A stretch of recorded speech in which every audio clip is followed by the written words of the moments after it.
Hello friends, I welcome you all to my channel GBSF Good versus Bad Success versus Failure।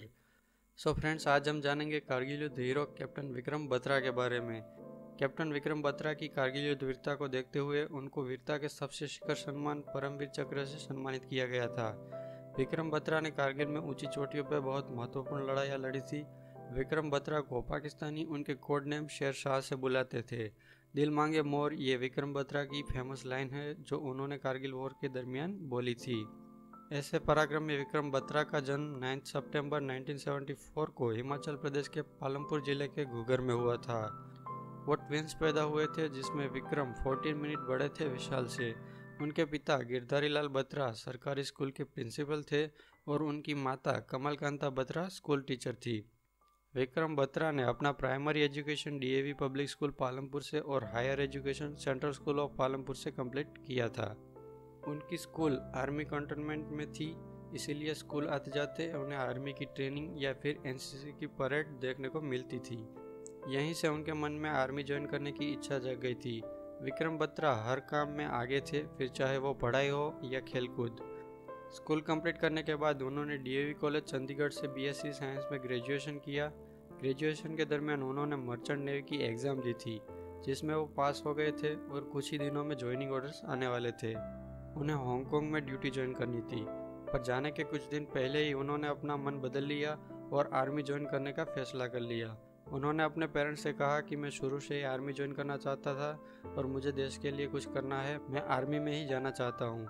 उस वक्त army में lieutenant की salary तकरीबन 20,000 थी और मर्चेंट नेवी में सैलरी थी 1 लाख, पर उन्होंने पैसे को तवज्जो ना देते हुए आर्मी ज्वाइन कर ली और उसके बाद वो आर्मी ज्वाइन करने की तैयारी में लग गए।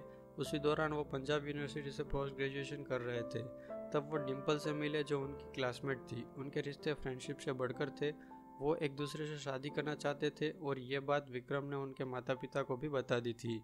पर इसी दौरान उन्हें ट्रेनिंग के लिए इंडियन मिलिट्री एकेडमी देहरादून से कॉल आई और उन्हें जाना पड़ा। कमांडो ट्रेनिंग में सर्वश्रेष्ठ रैंकिंग मिली थी उन्हें। ट्रेनिंग के बाद उन्हें Jammu Sukhpur 13th battalion Jammu and Kashmir rifles में लेफ्टिनेंट के तौर पर नियुक्त किया गया था। विक्रम बत्रा के ज्वाइनिंग के ठीक 18 महीने के बाद पाकिस्तानी घुसपैठिए भारत की ज़मीन पर घुस आए और 3 मई 1999 को युद्ध का आगाज़ हो गया, जिसे हम कारगिल युद्ध के नाम से जानते हैं। बाकी सारे ही मिलिट्री ऑपरेशंस रोक दिए गए और देश में फैली मिलिट्री टुकड़ियों को कारगिल की ओर जाने के ऑर्डर्स दे दिए गए। उसी में से एक टुकड़ी यानी कि राइफल थी विक्रम बत्रा की।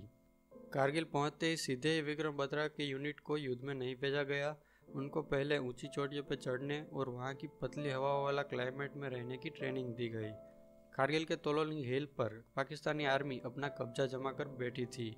वरनागा की एक टुकड़ी 11 मई से तोलोलिंग हिल पर वापस अपना कब्जा पाने की कोशिश में जुटी थी। तकरीबन 10 दिन के बाद तोलोलिंग की जिम्मेदारी 2 राजपूताना राइफल और 18 ग्रेनेडियर को सौंपी गई और आखिरकार 13 जून को तोलोलिंग पे भारत ने अपना कब्जा कर लिया। ट्रेनिंग के बाद 19 जून को विक्रम बत्रा की टुकड़ी को युद्ध में जाने के ऑर्डर्स आ गए। कैप्टन जामवाल और लेफ्टिनेंट विक्रम बत्रा को 2 टुकड़ियों की कमान दी गई। दोनों टुकड़ियों को 5140 पर कब्जा करने की जिम्मेदारी सौंपी गई थी। 5140 ऊंचाई पर थी। वहां पहुंचने के लिए खड़ी चट्टानों पर आधा किलोमीटर चढ़कर जाना था, जिस पर दुश्मनों की गोली से बचने के लिए कोई भी कवर नहीं था, यानी कि अगर दुश्मन ने देख लिया तो जान नहीं बचा सकते। चढ़ते वक्त दुश्मन ना देख सके, इसीलिए रात को चढ़ाई करने का तय किया गया। पर पाकिस्तानी आर्मी भी सतर्क थी।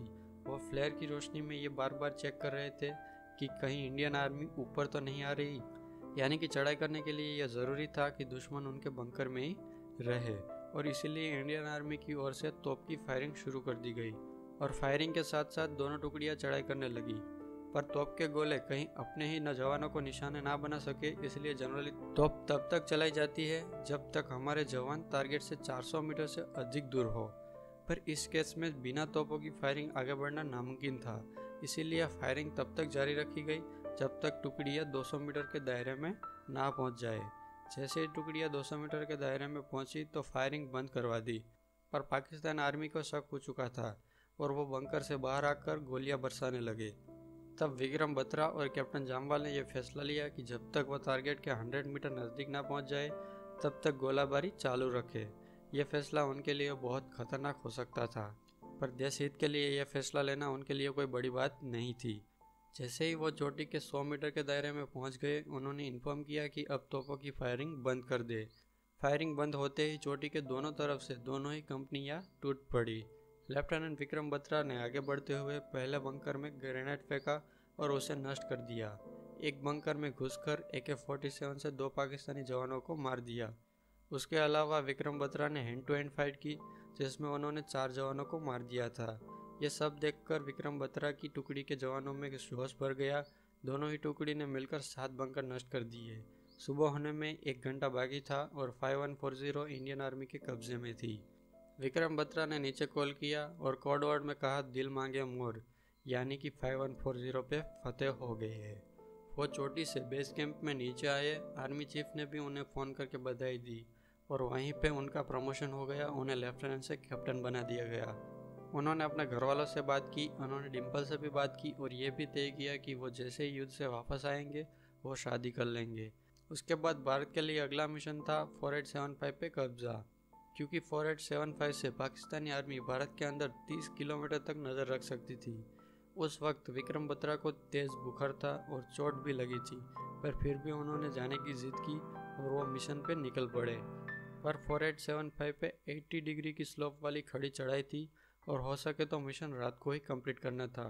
विक्रम बत्रा ने उजाला होने से पहले 3 गन पोजीशन को उड़ा दिया था, पर अब उजाला हो गया था। दुश्मन चौगुना ताकतवर बन गया था, पर फिर भी विक्रम बत्रा और उनकी कंपनी आगे बढ़ी। विक्रम बत्रा के साथी थे रघुराम को उन्होंने पीछे रखा, यह कहकर कि तुम बीबी बच्चे वाले हो, और खुद आगे चले गए। आगे बढ़ते ही उनको छाती में एक बुलेट लगी, फिर भी वो बैठकर लड़ते रहे और कहीं पाकिस्तानी घुसपैठियों को मार दिया। पर वापस हुई एक फायरिंग की गोलियां परमवीर चक्र सम्मानित विक्रम बत्रा को लग गई और वहीं पे उनकी शहादत हो गई और थोड़ी देर में ही उनकी टुकड़ी ने 4875 पे फतेह कर लिया। युद्ध में जाते वक्त उन्होंने अपने घर वालों से कहा था, या तो मैं चोटियाँ फतेह करके आऊँगा या फिर तिरंगे में लिपट कर आऊँगा। उनकी दोनों ही बातें सच हुई। उन्होंने कहीं चोटियाँ भी फतेह की और तिरंगे में लिपट कर भी आए। डिम्पल ने अब तक किसी और से शादी नहीं की, वो किसी और से शादी नहीं करना चाहती। विक्रम बत्रा को पूरे देश ने प्यार और सम्मान दिया और उनको बाद में परमवीर चक्र से भी नवाजा गया, जो कि भारत में वीरता का सबसे शिखर सम्मान है। तो दोस्तों, ये थी कैप्टन विक्रम बत्रा की वीरता। अगर आपको हमारी वीडियो पसंद आई है तो प्लीज़ इसे लाइक कीजिए और बेहतरीन वीडियोस के लिए हमारी चैनल को सब्सक्राइब कीजिए। Thank you.